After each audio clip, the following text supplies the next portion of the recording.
Pintu teater 2 telah dibuka.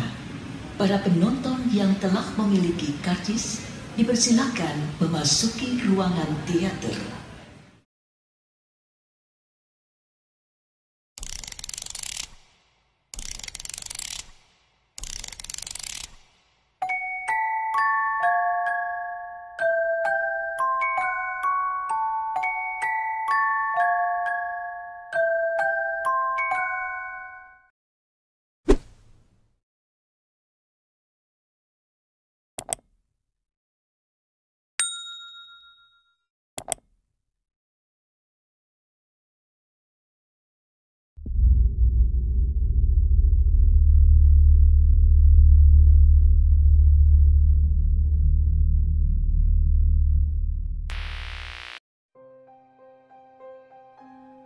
Assalamualaikum warahmatullahi wabarakatuh. Kembali lagi dengan saya Aldi di channel Mereka Ada. Dimanapun kalian berada, saya doakan dalam kondisi sehat dan selalu diberikan kemudahan dalam menjalankan segala aktivitas. Pada episode kali ini, saya akan membacakan cerita dari Mas Arsyaf.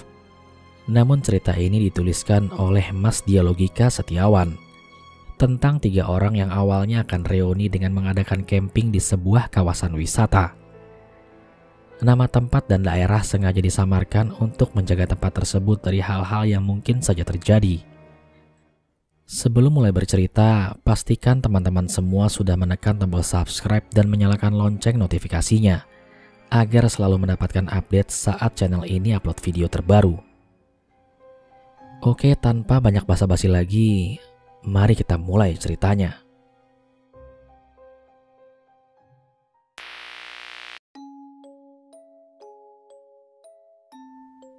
Kisah ini bermula ketika 3 orang kawan sekolah yang sudah lama tak berjumpa memutuskan untuk mengadakan temu rindu di salah satu kawasan wisata yang berada di daerah X. Mereka bertiga bernama Ali, Arsyaf, dan Gustaf. Ali dan Arsyaf merupakan salah satu sahabat karib yang paling akrab karena mereka berdua memang sudah lama bersama-sama berteman. Dari waktu duduk di bangku sekolah dasar hingga teman sampai lulus SMK. Sedangkan Gustaf sendiri mereka kenal sebagai salah satu kawan yang mereka kenal saat tengah menimba ilmu di bangku sekolah menengah kejuruan. Tanpa sengaja mereka bertiga kembali bertemu di salah satu grup jejaring sosial sebagai orang-orang yang senang mendaki, atau lebih tepatnya para pecinta alam. Kebiasaan mendaki itu memang sudah mendarah daging pada diri mereka bertiga, bahkan sejak masih duduk di bangku sekolah. Mereka bertiga memang gemar melakukan pendakian, kemanapun dan dimanapun selagi ada waktu senggang pasti mereka tuju tempat tersebut. Hari itu Ali mengabari Gustaf dan menyuruhnya untuk mencari salah satu tempat wisata atau bumi perkemahan yang bisa dijadikan tempat temu rindu oleh mereka bertiga. Sedangkan tugas Gustaf untuk Ali adalah mengajak Ashraf. Maklum, Gustaf dan Ali sudah menikah. Jadi ada baiknya mengajak Gustaf pun harus dilakukan oleh via sumber dengan latar belakang yang sama agar diizinkan oleh masing-masing istrinya. Setelah izin dari istri kedua orang tersebut didapat, akhirnya kami bertiga memutuskan untuk bertemu rindu di salah satu desa yang berada di kawasan Z. Kebetulan desa tersebut adalah desa dengan panorama alam yang indah serta bisa dijadikan salah satu tempat camping. Hingga tak perlu waktu lama, pada akhirnya kami memutuskan bahwa pertemuan tersebut akan diadakan esok hari, hari Kamis, dengan jadwal pemberangkatan sore. Dan kami akan saling bertemu dahulu di salah satu terminal Y, agar masing-masing dari kami tidak nyasar nantinya. Maklum saja, desa Z terletak di pedalaman. Singkat cerita, tibalah hari yang ditunggu-tunggu itu. Hujan sempat mengguyur bumi meski sesaat, tapi tak mengurungkan niat kami bertiga untuk membatalkan acara temu rindu itu. Justru kami lebih semangat, karena setelah terpisah hampir 8 tahun lamanya, selama itu kami tak pernah bertegur sapa dimanapun. Yang pastinya saat pertemuan nanti kami akan menceritakan kisah masing-masing. Di bawah malam, di balik api unggun dan berteman secangkir kopi hangat dalam genggaman. Begitulah anggapanku sekarang dan mungkin akan sama halnya juga dengan anggapan mereka berdua. Bus yang kami tumpangi mulai melaju kencang menembus suasana senja yang masih dibalut sisa-sisa air langit. Aku membawa semua perlengkapanku di balik tas gunung berwarna hitam. Salah satu sejarah paling berharga dari tas gunung tersebut adalah aku membelinya saat aku masih duduk di bangku sekolah menengah kejuruan. Kami bertiga menabung saat itu. Lalu setelah uang tabungan tersebut cukup, kami bertiga bersepakat membeli tas dengan brand dan warna yang sama. Dan dari sanalah awal mula hobi mendaki itu mulai menjadi-jadi dari tiap-tiap perasaan kami masing-masing. Sampai hal yang paling konyolnya, kami menamai grup pendakian tersebut dengan sebutan 3 Arjuna. Memang terdengar sangat aneh sekarang, tapi waktu dulu terdengar sangat keren. Tak ada hal aneh di sepanjang perjalanan itu. Sebelum pada akhirnya salah satu orang yang tak dikenal duduk di kursi sebelahku, yang secara kebetulan saat itu kosong. Orang tersebut memakai jaket kulit berwarna hitam lengkap dengan kacamatanya yang mengikuti warnanya, dengan bantu batik melingkar rapi di bagian kepalanya. Ia bertanya tentang tujuanku. Aku pun sempat menjawab dengan sedikit membohonginya, bahwa tujuanku bukanlah tempat yang sudah kami rencanakan. Aku berbohong padanya bahwa aku hanya akan singgah hingga terminal dan berkunjung pada saudara jauh yang sudah lama tidak aku temui. Namun aneh, orang tersebut tahu tujuanku dan maksudku. Aku merasa malu saat itu hingga pada akhirnya aku bercerita jujur kepadanya. Dan 10 menit sebelum aku sampai di terminal, ia hanya memberikan pesan bahwa aku harus berhati-hati jika berada di sana. Sebuah isyarat yang ia bisikan pelan pada telinga sebelah kananku sebelum aku hendak turun dari bus tersebut. Aku berdiri tegap di selasar terminal menunggu kedatangan Ali dan Gustaf saat itu. Suasana terminal yang tengah ramai memang mengharuskan kita lebih waspada, karena tidak sedikit orang-orang yang dengan sengaja berbuat kriminal berlalu lalang di sini. Hingga selang beberapa menit kemudian, aku melihat Ali yang tengah berjalan santai di balik keramaian. Aku masih mengenali betul sosoknya meski sudah sekian tahun lamanya tidak berjumpa. Ia masih terlihat sama, raut wajahnya, postur tubuhnya tidak terlalu jauh berbeda dengan Ali yang dulu. Yang lebih gampang lagi, aku mengenalinya dari jauh adalah tas gunung bermotif hitam yang sama dengan apa yang aku pakai sekarang. Ternyata Ali pun demikian halnya. Laksana magnet yang terpisah dari besi, kami berdua saling bercengkrama saat itu. Sembari berdialog hangat tentang kerinduan dan masa lalu, kami berdua larut dalam obrolan dan tegur sapa. Tak lama kemudian Gustaf pun muncul dan mulai menghampiri kami berdua. Namun ada yang berbeda dari Gustaf. Kali ini Gustaf terlihat lebih gemuk dari Gustaf yang dulu. Rambutnya pun terkesan rapi dengan postur tubuh sedikit lebih jangkung. Senja itu di selasar terminal, 3 sahabat yang sudah lama dikungkung rindu bertemu dan berdialog hangat di balik hiruk-pikuknya terminal. Setelah perbincangan hangat itu, kami bertiga sepakat untuk mulai meneruskan perjalanan, menyimpan masing-masing rindu itu dan lebih mencurahkannya nanti di balik api unggun dan tenda. Gustaf yang bertugas sebagai pemandu jalan berada di barisan paling depan. Ia berkata pada kami berdua bahwa letak desa itu tidak terlalu jauh jaraknya dari terminal. Hingga pada akhirnya kami memutuskan untuk berjalan kaki menuju lokasi itu. Walaupun kami bertiga berjalan, tapi sama sekali tidak merasa lelah. Karena di sepanjang perjalanan itu, rindu menopang langkah kaki kami bertiga, di balik tubuh dan beratnya tas ransel. Perbincangan hangat itu masih mewarnai kami di sepanjang perjalanan. Dari pertanyaan masa-masa sekolah, memang sangat terasa menyenangkan saat itu. Dan Ali yang sedari dulu saya kenal sebagai orang yang humoris, ternyata sifat itu masih melekat pada dirinya hingga sekarang. Kami menyusuri perkampungan dengan jalan yang tidak terlalu bagus. Bebatuannya yang licin serta jalanannya yang sedikit terjal dari desa-desa biasa. hingga mengharuskan aku berjalan sedikit merayap dan berpegangan pada sehelai ilalang yang nampak tumbuh liar menghiasi sepanjang perjalanan.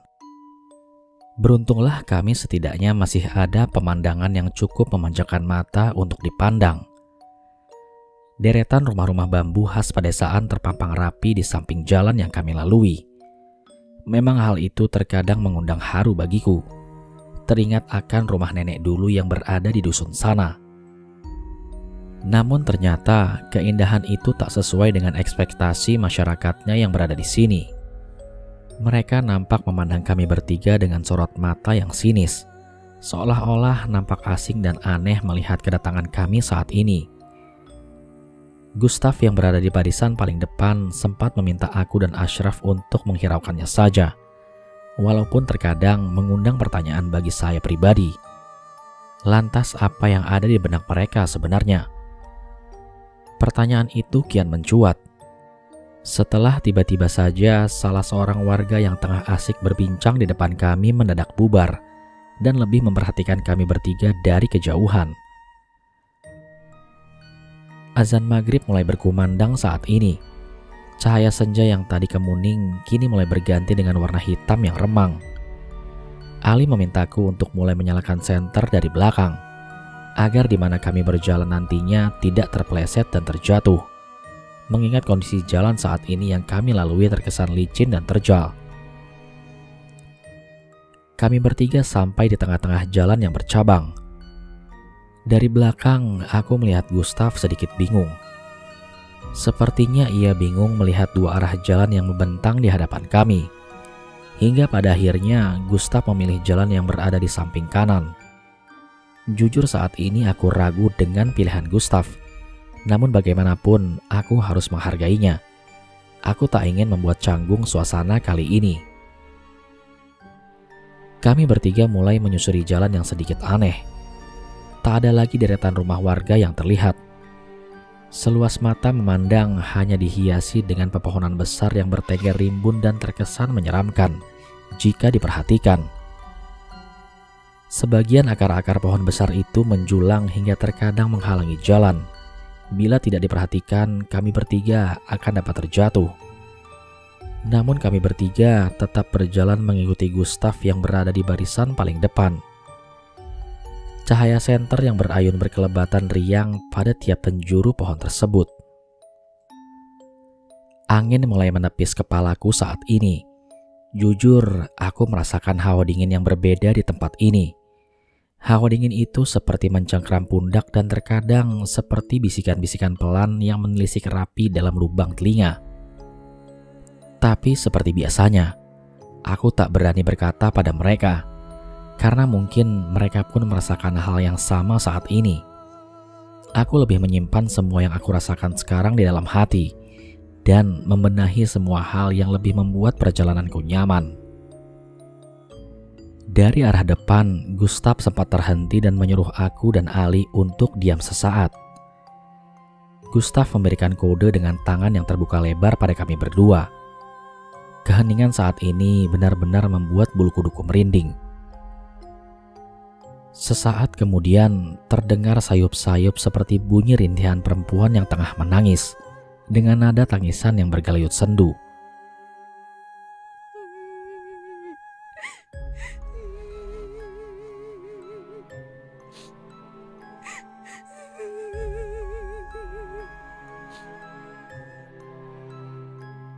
Suara itu seperti berputar-putar riang di atas kepala kami bertiga. Hingga selang beberapa menit kemudian, suara itu pun lenyap, berganti dengan suara gesekan dedaunan dari pohon yang rindang dan tertiup angin. Gustav pun menyuruh kami untuk menghiraukannya dan mulai melanjutkan perjalanan kali ini. Sebenarnya, aku ingin bertanya pada Gustav, apakah ia tahu di mana kami sekarang? Namun pertanyaan itu kembali aku redam dalam hati. Aku hanya berdoa semoga saja Gustav benar-benar tahu arah mana yang saat ini tengah kami sambangi. 1 jam berlalu sudah, namun kami belum juga sampai. Jika harus berkata jujur, sebenarnya saat ini justru jalan yang kami lalui semakin asing. Kami bertiga semakin dalam terjebak di tengah-tengah hutan yang luar biasa rimbunnya. Rumput-rumput liar kini sudah sejajar dengan pinggangku. Pohon-pohon besar sudah semakin rimbun menghiasi pandanganku. Setelah sekian lamanya berbagai pertanyaan itu aku simpan, akhirnya aku pun berani mengutarakannya kepada Gustav. Sebenarnya di mana kami sekarang? Apakah ia tahu jalannya? Ali yang berada di depanku pun terperanjat kaget dengan ucapanku yang demikian. Namun ternyata berbeda dengan Gustav. Gustav hanya memberikan kode dengan tangannya. Kode tersebut berisikan isyarat untuk menyuruh saya dan Ali untuk terus berjalan. Aku sempat kesal melihat gelagat Gustav yang sama sekali tak berucap. Hingga pada akhirnya aku pun terpaksa mengikutinya. Ini sudah lebih dari sekedar hutan. Kami bertiga sampai di sebuah jurang. Aku dan Ali melihat Gustav saat itu tengah berdiri di tepian jurang itu. Aku dan Ali semakin heran melihatnya, sedangkan waktu sudah terlalu gelap untuk berputar arah. Kali ini sudah lebih dari batasan kesal. Seandainya Ali tidak menghalangi tubuhku, mungkin Gustav sudah kuhajar. Aku hanya bisa memaki-maki Gustav saat ini. Aku semakin kesal. Kesal karena melihat Gustav yang justru hanya tersenyum saat aku memakinya. Setelah itu tiba-tiba saja Gustav justru berbalik badan membelakangiku. Dan kejadian yang tak pernah aku duga sebelumnya ia lakukan. Gustav meloncat dari tepian jurang itu. Aku dan Ali lantas berlari rusuh menuju titik di mana tadi ia berdiri. Namun yang anehnya, tidak kami temukan apapun di bawah sana, selain bebatuan curam yang berada di dasar jurang, saat cahaya senter kami menelisik masuk pada kedalaman jurang. Aku memandang heran raut wajah Ali, begitupun sebaliknya dengan Ali. Di mana Gustav? Jurang tersebut terlalu curam bagi saya dan Ali untuk turun melihatnya. Hanya cahaya senter yang menjadi alternatif kami saat itu. Setengah jam berlalu dalam kegelisahan, namun belum juga kami temukan di mana tubuh Gustav tergeletak. Kami masih mencarinya hingga kami sampai di sudut tepian jurang. Bebatuan yang lebih besar menyambut langkah kaki aku dan Ali di balik gelap dan dinginnya malam. Namun tak juga kami temukan di mana tubuh Gustav tergeletak. Ilalang yang tinggi yang berada di samping aku dan Ali tiba-tiba saja bergerak. Semula aku dan Ali mengira mungkin itu Gustav. Namun ternyata anggapan tersebut salah. Mana mungkin Gustav bisa kembali sampai pada tepian jurang. Sedangkan tadi aku melihatnya sendiri bahwa Gustav tadi terjatuh ke dasar jurang. Ali sempat menyingkap ilalang itu dengan sebelah tangannya. Dan tiba-tiba saja ia berlari dengan raut wajah yang kaget dan kembali menghampiriku. Aku paham maksud Ali berlari setelah aku lihat sendiri. Ternyata di balik ilalang itu tergeletak utuh sepotong tangan manusia tanpa tubuh. Menyadari hal itu, sepertinya tempat ini bukanlah tempat biasa yang sering terjamah langkah kaki manusia. Tempat ini sangat sakral. Tubuh Ali masih nampak bergetar karena kaget di sampingku. Aku pun mengajaknya untuk berbalik badan. Sesuatu yang aneh sepertinya kini menggerayami sebelah kakiku. Aku merasakan sesuatu itu menggerayangi kaki dengan perlahan. Senter yang aku genggam di sebelah tangan pun aku luruskan agar cahaya itu mengarah lurus pada kakiku. Dan ternyata itu adalah bagian tangan yang lain yang tengah asik menggerayangi kakiku. Tubuhku yang kaget seketika berlari lebih dulu. Dan Ali yang masih bergetar mengikuti arah tubuhku dari belakang saat ini. Hingga terpotang-panting. Dan pada akhirnya aku dan Ali berhenti sejenak di bawah pohon. Yang entah pohon apa. Pohon tersebut mempunyai batang yang besar serta sangat begitu rindang. Sebenarnya ada di mana kami sekarang? Mungkin seperti itulah yang ada di benak Ali dan aku saat melihat raut wajah yang terlihat sangat begitu cemas. Jantungku berdegup kencang, deru nafasku pun kian memburu. Untuk sejenak aku dan Ali terduduk di atas akar pohon besar itu. Dalam pikiranku, aku masih memikirkan keadaan Gustaf yang entah di mana saat ini. Kalau seandainya dari awal aku tahu akan seperti ini, mungkin acara temu rindu tersebut lebih baik dibatalkan. Hujan sepertinya akan turun. Dari ujung timur terdengar suara petir sudah mulai bergumam membahana di langit.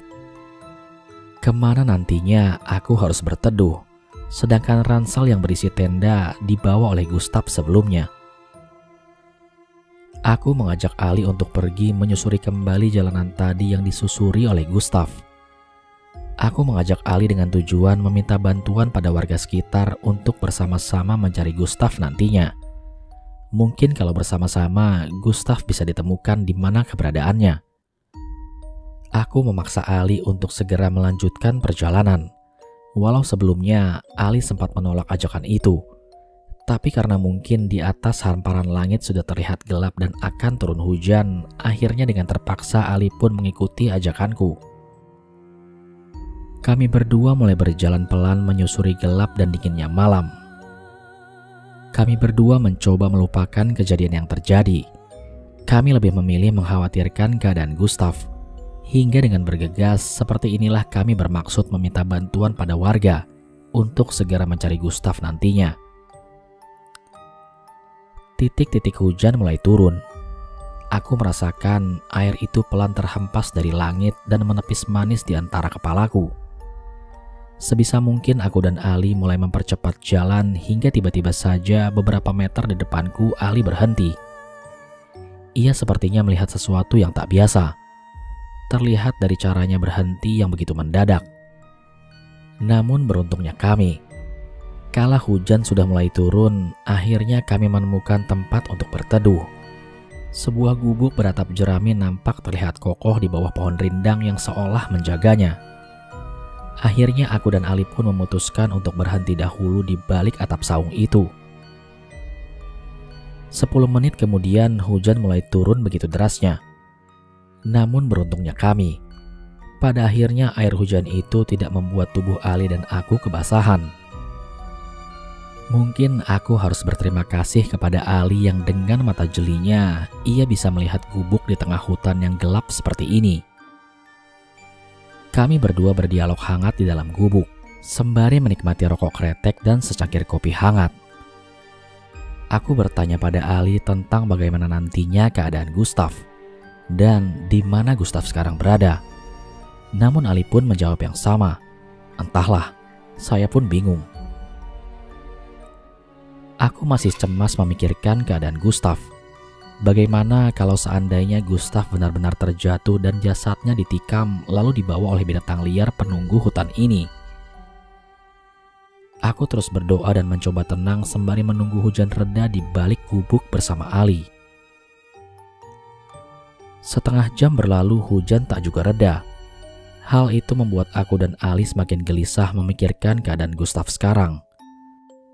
Di sini hujan deras. Apakah Gustaf baik-baik saja di sana? Namun jika melihat kondisi Gustaf sebelum terjatuh, sepertinya mustahil bagi ia untuk selamat dan meneruskan perjalanan. Kami berdua berdoa dalam hati agar Gustaf di sana diberikan kekuatan untuk bertahan. Namun tiba-tiba ada hal lain lagi yang menghampiri kami sekarang. Kami berdua mendengar suara tangisan yang sangat begitu jelas. Meski di balik hujan deras yang turun, rintihan suara tersebut terdengar begitu jelas. Aku dan Ali sempat mengira bahwa suara itu adalah suara burung atau binatang malam yang berada di hutan ini. Hingga pada akhirnya didengarkan kembali dengan seksama. Suara tangisan tersebut justru terdengar di atas atap jerami yang saat ini menjadi gubuk tempat aku dan Ali berteduh. Ali sempat menyeret tubuhnya ke arah samping tubuhku saat suara tangisan itu semakin terdengar lebih dekat. Aku pun merasakan hal yang sama seperti suara tersebut adalah suara tangisan seorang perempuan. Tapi mana mungkin ada perempuan di tengah hutan dan hujan deras seperti ini? Tapi mungkinkah itu suara seorang pendaki yang tersesat sama seperti yang dialami oleh kami sekarang? Aku memaksa Ali untuk melihat bersama-sama ke arah luar. untuk memastikan sebenarnya suara apa itu. Namun kembali Ali menolaknya. Di luar hujan dan suara tersebut sangat menyeramkan untuk didengar. Mungkinkah seimbang pula dengan sosoknya nanti? Namun aku tetap memaksa Ali untuk melihatnya bersama-sama. Aku sempat mengancam Ali jika tak ingin ikut bersamaku, aku akan meninggalkannya sendirian di sini. Dan pada akhirnya Ali pun menyetujui ajakanku. Aku membawa senter dalam genggaman. Saat perlahan aku keluar, suara tersebut secara anehnya tak terdengar lagi. Padahal aku merasakan persis sekali bahwa suara itu berasal di atas jerami yang menjadi atap gubuk tersebut. Tapi saat cahaya senterku mengarah lurus pada tempat itu, tak ada satupun makhluk atau binatang liar yang berada di sana. Hingga pada akhirnya Ali pun memutuskan untuk kembali berteduh di bawah atap gubuk itu. 5 menit berlalu saat aku dan Ali baru saja terduduk. Kini suara tangisan perempuan itu kembali terdengar. Suara itu kini terdengar semakin jelas. Karena hujan sudah mulai sedikit reda, kali ini aku kembali mengajak Ali untuk melihatnya. Ali nampak begitu ketakutan. Ia memendamkan wajahnya di antara kedua lutut, dengan jari jemari tangan masing-masing menutupi lubang telinganya. Aku berjalan keluar sendirian kali ini. Namun kembali aku tak melihat apapun di atas jerami selain sisa-sisa hujan yang membuatnya basah. Namun ketika aku hendak kembali masuk ke dalam gubuk, sosok perempuan berambut panjang dengan leher yang hendak terputus kini berdiri tepat di belakang Ali yang tengah memendamkan wajahnya. Rasa kaget yang berlebihan membuat tubuhku ambruk tak berdaya. Aku merasakan tubuhku jatuh dan menghantam tanah begitu kerasnya. Sebelum tiba-tiba saja semua terlihat gelap dan aku mulai tak sadarkan diri. Aku mendapati diriku dan Ali sudah terbaring di atas karpet. Cahaya matahari dari balik jendela mulai terasa perih di pelupuk mata. Di mana aku sekarang? Pertanyaan itu terjawab sudah saat seorang bapak-bapak setengah tua keluar dari balik tirai yang menutupi sebuah ruangan. Bapak tua itu mulai bercerita kepadaku bahwasanya aku dan Ali ditemukan sudah tak berdaya di atas tanah di balik hutan. Aku ditemukan oleh warga yang hendak mencari kayu bakar tadi pagi di hutan. Setelah itu, tiba-tiba saja aku melihat Gustav keluar dari balik tirai. Ia berjalan kembali menghampiri aku dan Ali. Setelah itu, Gustav justru terlihat lebih heran menatap kami berdua.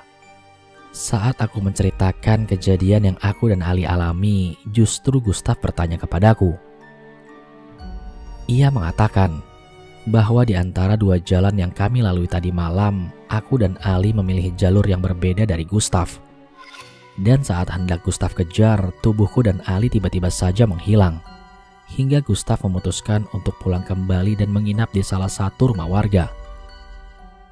Gustav pun menambahkan bahwa sebenarnya kanan jalur yang dipilih aku dan Ali dahulu, jalur itu adalah jalur menuju tempat pembuangan mayat semasa zaman penjajahan Jepang. Gustav mendapatkan informasi itu dari salah satu warga yang secara tidak langsung kemarin memperhatikan kami dengan aneh. Lalu kalau bukan Gustav, siapa yang diikuti oleh aku dan Ali saat itu?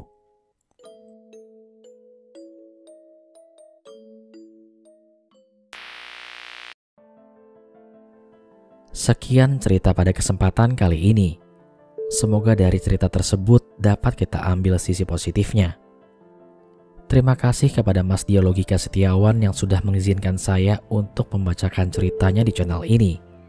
Jangan lupa kepada teman-teman semua untuk mampir ke channel Mas Dio Logika Setiawan. Link channelnya sudah saya taruh pada kolom deskripsi. Terima kasih pula kepada teman-teman semua yang sudah setia menyimak cerita di channel Mereka Ada. Sampai di sini dulu perjumpaan kita kali ini. Sampai bertemu pada episode selanjutnya. Saya Aldi pamit undur diri dari hadapan kalian. Wassalamualaikum warahmatullahi wabarakatuh.